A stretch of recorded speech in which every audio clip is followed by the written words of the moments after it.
Hey, Chrissy. Can you hear me good?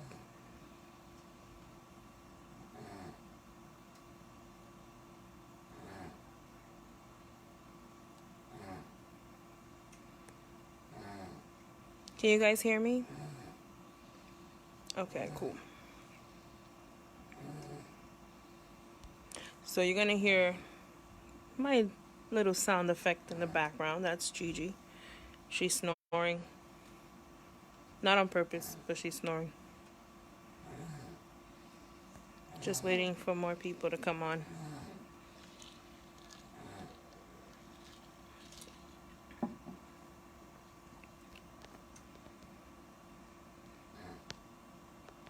Let's see.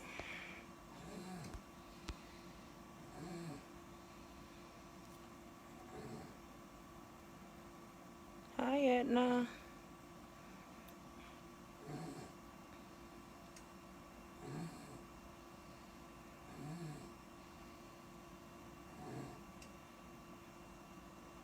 How you guys doing? How was Valentine's Day for you guys?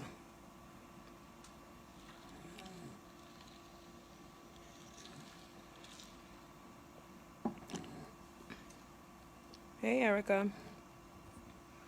Alright, guys. Like I said, you'll hear a snoring effect. That's Gigi. She's not snoring on purpose. She's never snored before. She's got some swelling going on in her vocal cords and her breathing pipes, all that. It's swollen, so it makes it harder for the air to go in and out. Guys, share this live. Let's generate an audience. Share, share, share. Carissa, thank you for sharing. Oh, there's my husband. Hi, husband.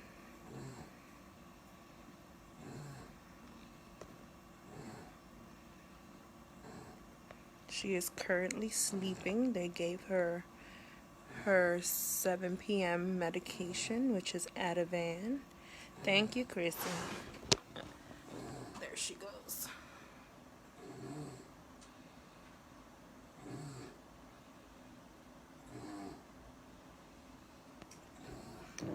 She's got this cool shower cap on that apparently comes with some type of soap in the inside, and you turn it inside out, put water in it, and if you put a little Johnson & Johnson inside of it, make this like sudsy thing, you could put on her head.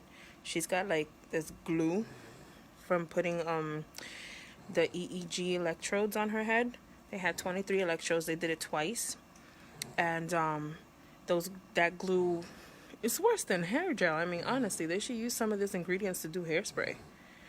But it's stuck on there, so they're trying to like soften it up so they can brush it out. All right, guys. As you can see in the comments below, Carissa is sharing the meal train link. Also, you can get access to that and both social media accounts for Gianna's Ward at www.giannasward.com.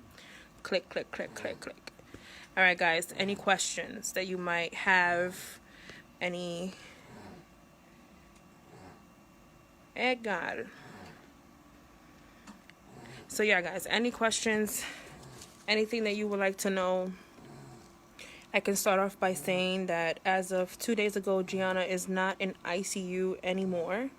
She is in a transitional room in the Peds Floor, which is room 1, because she still needs certain treatments and stuff that she gets here that they can't do in a regular room just yet. Any questions?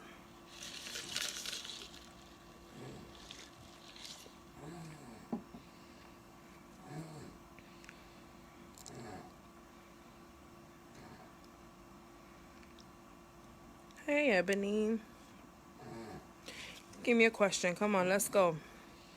What would you guys like to know?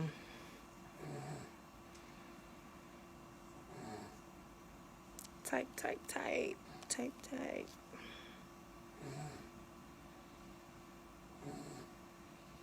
By the way, shout out to her school and all of the classmates, all the students that did this awesome thing. I'll show you guys. Let me get up. Me, girl, please, I'm surviving. I always survive. I'm like a creature of habit. Gone out of her habit. Anyway, I'll show you guys. Hold on. Let me turn this light on. Oh, she's gonna be pissed. Cutest thing ever, ever, ever, ever. I'm good. Of course, I could always be better, but I am not bad. I am okay.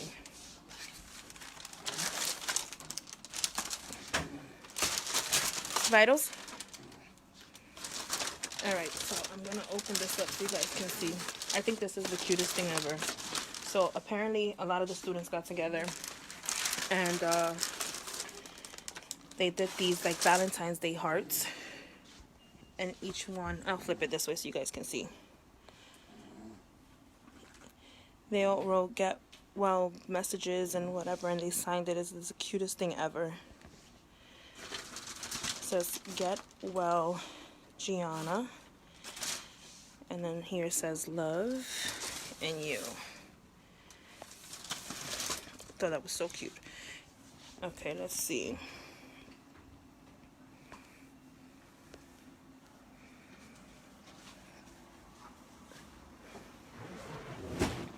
Okay, surgery wise. Don't worry, I'm not talking to myself.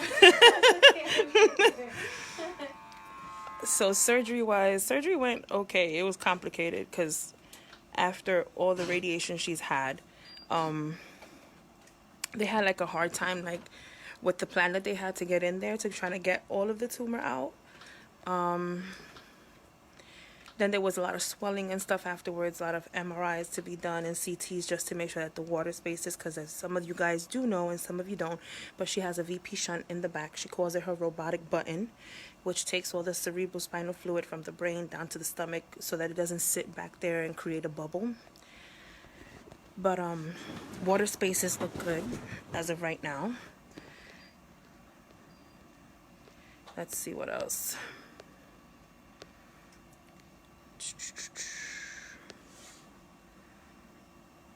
They're not sure, by the way, if they have to go back in just yet. So we're waiting for results on what the tumor is.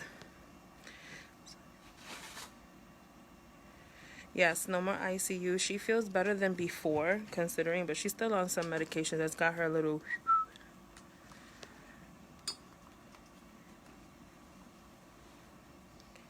Hi, Dolores. No, I'm good. You got it. Thank you. All right, Dolores. First time here. How old is she? She just turned 12 on the 11th of January. She was diagnosed with brain cancer when she was 8, a rare form of brain cancer. Since then, she's had a reoccurrence in her spine, and a year and a half after that, here we are with another brain tumor.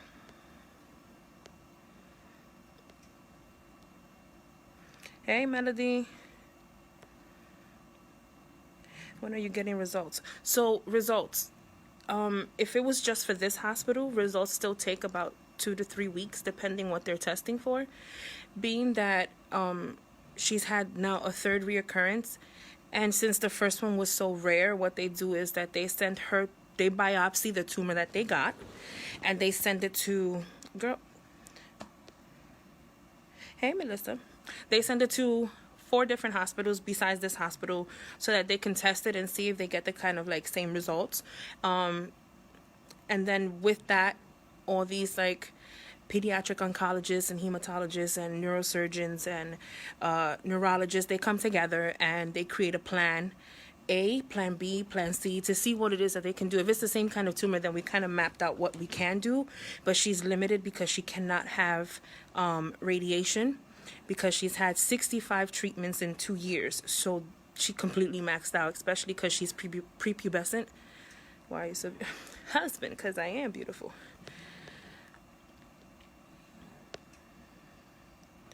But we're just waiting for results. We haven't received anything yet. The oncologist, her hematologist, he comes here Monday through Friday before he starts and before he goes home, just to check on us, see how we're doing. Thank you so much, Dolores. That means the world to us. If you want to continue getting updates, you can always check this page, or you can go to the website, giannasword.com. In there, you'll also see things like if I need some type of like anything, help with like picking up my kid off the bus or something. We always put it up there. People have gone to the mealtrain.com site for G and, you know, keep tabs on what's going on also besides the website, besides the page. Hi, Haiti.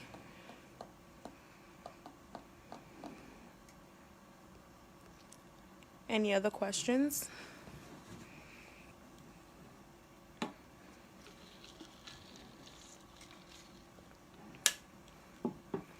Can you explain how it started again? When she was 8 years old, she had headaches. The headaches were on and off for about 5 to 6 days.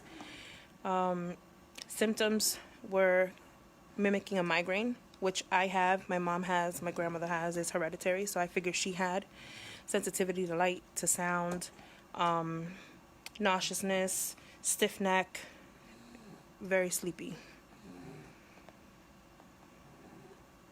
This time around, it was due to the first surgery. She has an imbalance issue because they went in through the muscle in the back of the brain, the cerebellum muscle.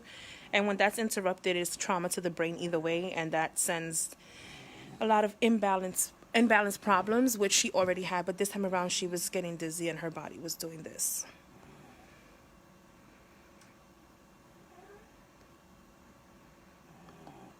I have 2 daughters.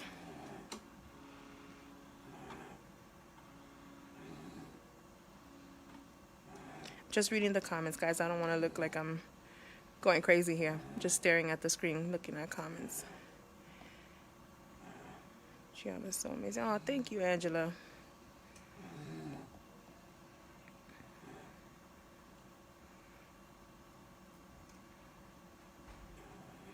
Yeah, Lisa's awesome. She came here. She sat with us and got all those hours for surgery. The surgery was supposed to take 2 to 3 hours. We were sitting 5-6 hours. I couldn't see Gigi from 7 o'clock in the morning. I couldn't see her till almost 5:30 in the evening. It was craziness.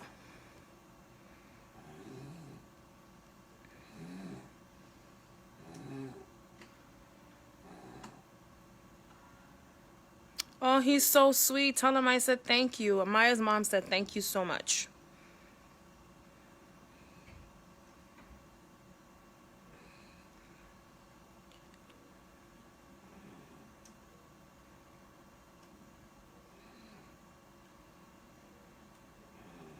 Thank you, Marianne. And as you guys can see, as Carissa said there, thank you to everyone who has donated food, monetary donations.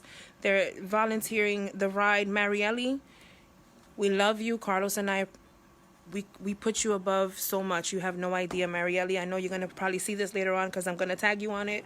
Marielle is a friend of ours since high school, of mine and my husband's. And she volunteered and gave us the ride here to the hospital. She drove with her baby girl all the way to New Jersey from New York, and she got us here early and safely, and did a wonderful one-on-one with us and with our girls. It was beautiful.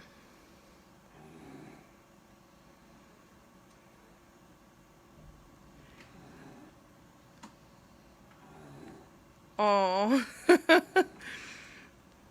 Hi, Mario's mom. Thank you so much.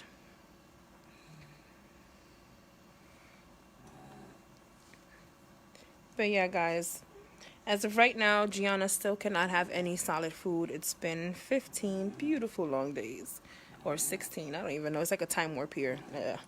But she has not been able to get any food yet. They did try to do a swallow evaluation to see what she can and can't do. They started off with hospital ice cubes. They're really small. They deteriorate really quickly. They gave her a small ice cube. She chewed it up. She swallowed it perfectly fine. And her poor thing, she was so satisfied with that little piece of ice. And when she swallowed it, about a minute after, she was coughing. Kind of like when you have congestion in the chest. She coughed and hacked up some stuff from her lungs, which is what they want her to do. And she was choking. which means that the airway is still constricted and it's too swollen that the food won't go down the right pipe to get to the stomach. It's going down to the lung, which is dangerous. So for right now, feeding tube it is. There's her food, that purple cat thing over there. It's kind of like Pediatric.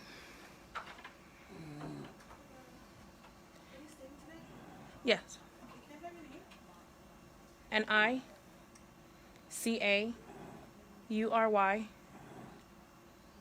Garcia. Room 1. No problem. I think I have to have you sign. It's okay. It's totally fine.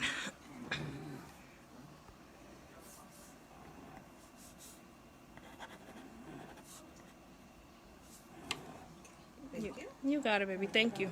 You too.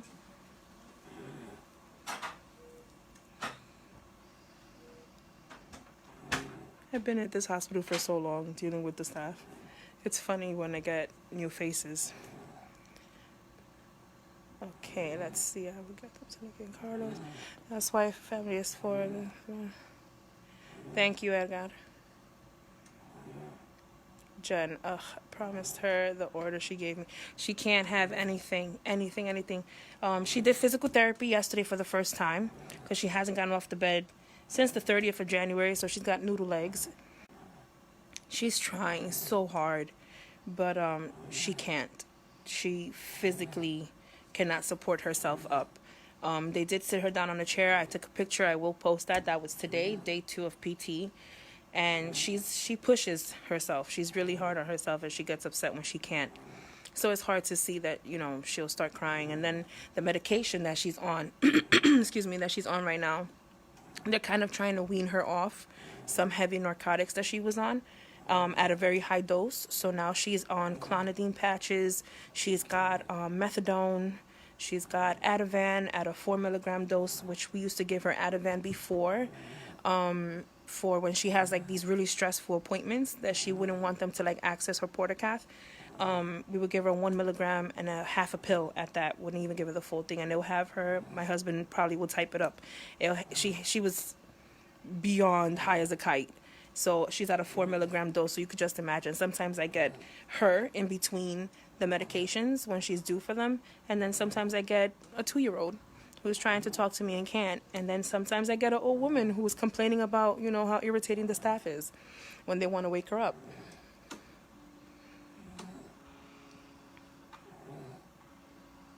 She gets albuterol treatments, by the way, because of the congestion, 6 times a day.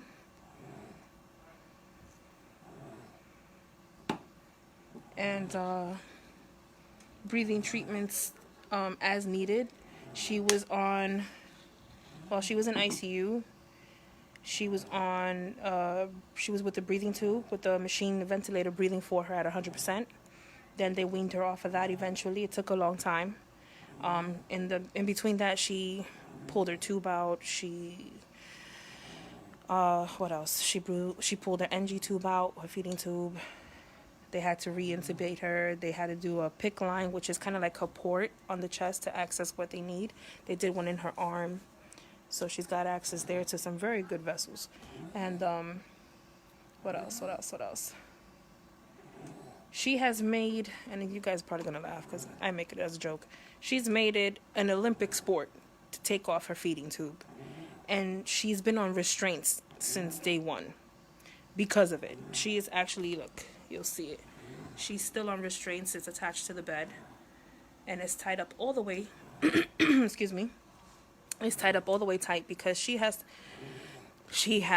ingenuity. I give it to her. She finds ways to take that sucker off. The last thing she asked for today was a tissue, just like this one here. Asked for a tissue. She said she wanted to blow her nose because she was crying over the fact that her iPad, she said, was ridiculous.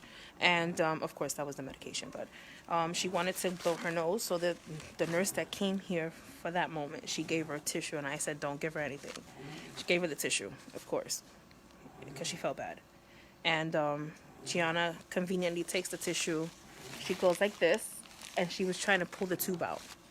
The other thing she did was she scooted herself all the way down at the end of the bed with the restraints. Don't know how she did that.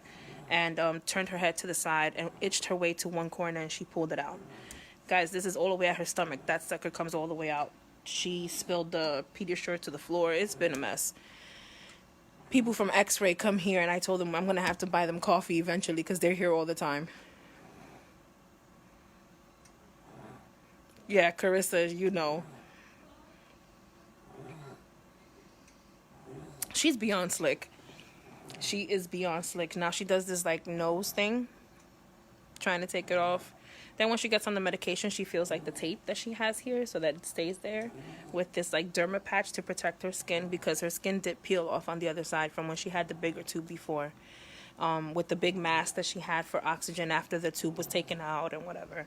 Then after that, she had like this cannula thing with a strap on the side. So it peeled her skin a lot. But now she's found ways that she doesn't have that. She found ways to try to take it off. Thank you so much. Thank you, Kit Kat. Kit Kat Torres. But yeah, guys, that's pretty much it. Everything is just time and being patient and trying to find other ways to not go crazy in this hospital. Medical wise, like I said, she can't get up. They're contemplating her having to do, what is it? Inpatient rehabilitation, which will not be here. She is totally acting like a preteen, absolutely.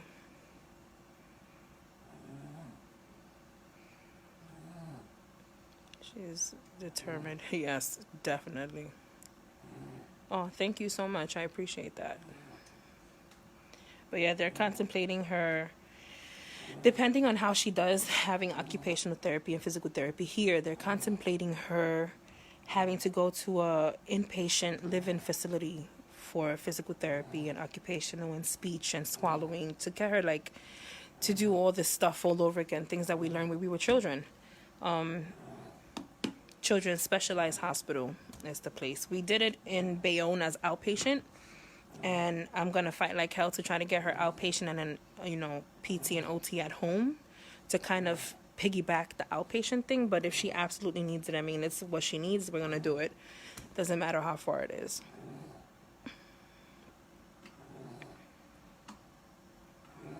Gracias por las oraciones. Te lo agradezco. Sigan orando, por favor. How is Amaya handling all this? Well, for Amaya, some of you know, some of you don't. Amaya is autistic. She has her own way of processing things. For her, there is no gray area. There's no, medium. There's either is or isn't. And she's very technical about things. So for her, the first 8 days, we just told her, Gigi had the surgery like the last time. Remember, this all started from Amaya when she was 4. So it's been a while. To her, this is normal. Unfortunately, the hospital is a fun place for her because they make it fun. I mean, it is a children's hospital. But we didn't tell her the gravity of the situation. She wasn't able to see her sister until actually just yesterday. And she really wasn't supposed to be in the room, but they let her come in. And she's the one that brought in the envelope, which I'll post a picture of that. She wanted to do a boomerang with this giant envelope for the hearts that came from school. And she knows Gianna needs help. She said that she was going to clean out her walker because Gianna has the walker still at home. But she wanted to use it for 100 days of school first. But she is, in her own way, understanding. Like, Gianna needs more help. She knows Gianna's sick and she can't be home right now. And all she can say is, well, get better and I'm going to play with your stuff until you get home. She is slick. Thank you so much for the blessings. She's not on much medication now. She was on a lot of medication, but a lot of it was due to the pneumonia. She had aspiration pneumonia because what happened was the surgery wasn't the complication that caused her this elongated stay at the hospital. The complication was after she had seizures, which she's never had before. And she had what's called a tonic-clonic seizure, which is the grand mal seizure, the big one, the one you see like on movies and TV shows. The body clenches, you lose consciousness immediately, which she was already out of it from surgery because they were wheeling her out of the OR. What happens typically with that kind of seizure, you lose consciousness, your muscles contract and release and contract, and they do like this, twisting motion back and forth, and sometimes the body does its own thing. You typically would have to turn the person to their side. They'll have foaming at the mouth, which is just secretions that comes up. Sometimes because of the contracting muscles, the vocal cords, being that those are muscles, they contract and they let out a scream. It doesn't mean that they're in pain because they are unconscious. It's just a yelp that happens. And being that she couldn't do that and had that kind of seizure, and that muscle did contract with the breathing tube in her mouth, whatever secretions she had in her mouth at that time due to the seizure, and whatever she had, due to the surgery, which they told me she had secretions, she inhaled it and it all went to her lungs, which gave her the pneumonia. So she was on, there was 13 IVs running at the time, and that was not including the feeding. And it got to the point that she even had an arterial IV in the artery line, and she pulled it out. I'll post a picture of that too if you guys want to see. I took a picture of that. She had a couple of IVs on her feet. One she managed to rip out just to go to CTs on the first floor. We were on the second floor. It took 30 minutes just to get her out the room with all her machines, the oxygen, the team of people. She had these poles right here, was filled to the top. It was 6 machines on one, 7 on the other. It was a lot. Her lungs are not 100%, and honestly, I don't know when that will be happening. She gets respiratory therapy here. She gets her albuterol every 4 hours. They give her this thing called mucomist to kind of release some stuff, and she doesn't have the energy to cough like a normal person will, clear the throat and they'll cough real big and it sounds like you're hawking up a lung. She can't do that because of the medication she's on. The methadone, the Ativan, the clonidine has her on a completely down. When she thinks that she's coughing loud, she does this growling sound and she goes, ah. She sounds like Chewbacca sometimes because it's just sitting there. So sometimes they have to suction her. And unfortunately, the suction happens through the nose, or which she hates it. And if not, it's when they're putting the NG tube back in through the nose. She gags a little bit because they're passing through all the phlegm. You can hear it. It's like sitting here. Or if you hug her, which we were just able to hug her recently for the first time. But if you hug her, you can hear it and you can feel the gargling in her chest and you can feel it on her side. Those seizures are horrible. Yeah, so to my understanding, coming out of the surgery alone, she had 6 seizures and it started with the eye twitch. In total, she had 14 seizures. When they thought the seizures were over, she had 1 more grand mal seizure, and then 3 seizures after that, all before 6 hours were passed about a week after. So now she has, they give it to her sometimes if they see anything happening just to prevent, but she was on Keppra. She was on fentanyl. She was on a lot. Versed.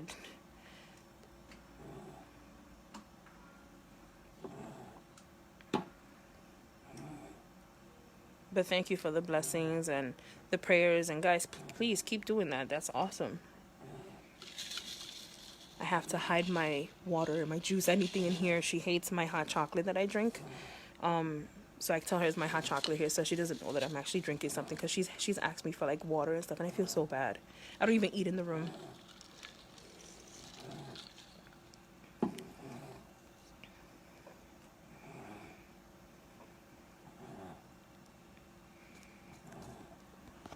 Someone asked me recently if I'm still working. Yes, I am still working. I haven't been to work in a few days, but I did go on Monday. And some of my patients are awesome. Some of them have, helped called the office crazy. My boss actually called me and asked me to call some of them back. My patients have been calling and, hope everybody's okay and praying for us. And, and then we have this move coming up. So excited about that. Gianna actually talks about it in between the medications. She tells people that, she's going to do this and she's going to do that because when she moves. I just feel bad that I don't think she's going to go straight home from here, unfortunately. Depending on how she does with PT and OT, she's going to have a really, really hard time trying to get back to where she was, which sucks because she just, this past year that she had nothing going on, she learned how to ride her bike without training wheels. She joined the choir at school. She's just been able to find her child self without having to be, the little girl with cancer or the little girl that was bald or, just being herself. Any other questions? Anything you'd like to know? Dude, I'm an open book.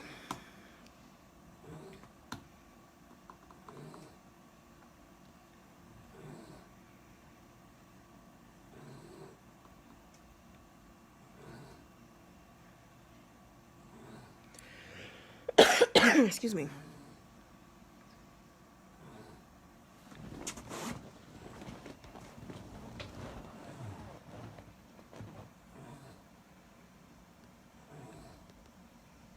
Thank you. Love you too, baby.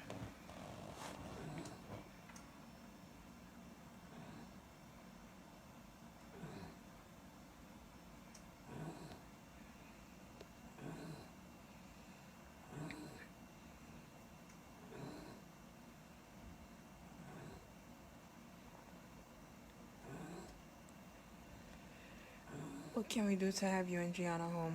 Boy, if I knew, I would have done it. For right now, it is what it is. We gotta put the car in neutral and go with the flow. Like she said today when they told her to move here on the chair, they was like, Gianna, you have to try to talk and sing a song or something. And she sat there and she was like, do the motion of the ocean.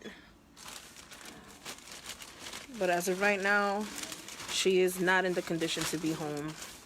She has these pads on the bed, so in case she pees, she uses diapers for right now because she can't use the bathroom and there's no reason to have a catheter because that causes infection.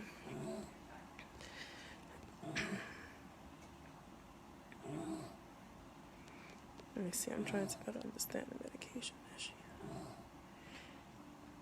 has. So when you take narcotics, heavy narcotics, like the one that she was on a very high dose, and boy, the girl was morphined up. It was a combination of Ativan, morphine, Benadryl. They were giving her fentanyl, Versed, and all these medications at a high dose for a child her size and her weight. It's extremely rough. It's something that it would have knocked 5 adults for 2.5 weeks. She would still move, and they would give her more and more. So now coming off of that, you can't just stop taking all those meds. You need something that's big and heavy to bring you down and then wean yourself off of that. So the meds that she's on now that make her loopy, it's to help her body adjust to not having all those narcotics that she was taking before. So although these are pretty heavy duty, now they're starting to tone it down. So instead of every 2 hours, it was every 4, and every 4 hours turned to every 6, and then we're going to do every 8. And then from there, what they're going to do is bring the numbers down. Like, for example, her Ativan is at a 4 milligram. Once they do every 8, they'll bring it down to a 3. Then they bring it down to a 2 until she's on nothing. Thank you so much. Just reading through it. I can be her nurse.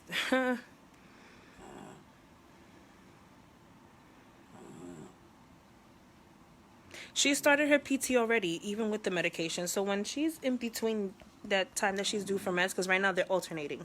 Before they were all together. Now they're doing she just got at 7 o'clock her Ativan. But at, I think it was 4-ish, 5 o'clock, she had her methadone. So they're alternating them, so that way she has some time in between where she's herself. Like this morning, if you guys saw the live that I did for a few minutes with her, that was in between meds. But then they had just given her the Ativan maybe 10 minutes before I started the live, so she was starting to feel it. And that's when she started like, hey, that happens. But she started her PT. They did get her off the bed. They try to help her sit straight on the chair, so they moved her to the chair. And if they position her hands on her legs at a right angle and put some pillows behind her and on the side of her, she's able to try to hold herself up. She did it for a few minutes, and then all of a sudden she was leaning one way.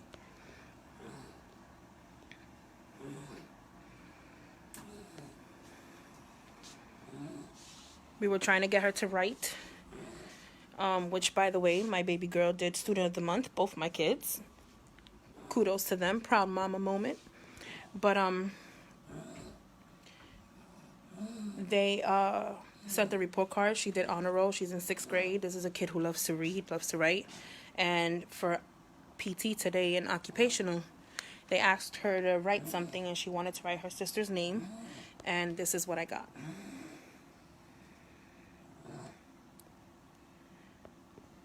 Let me put it this way so you guys can see it better. She was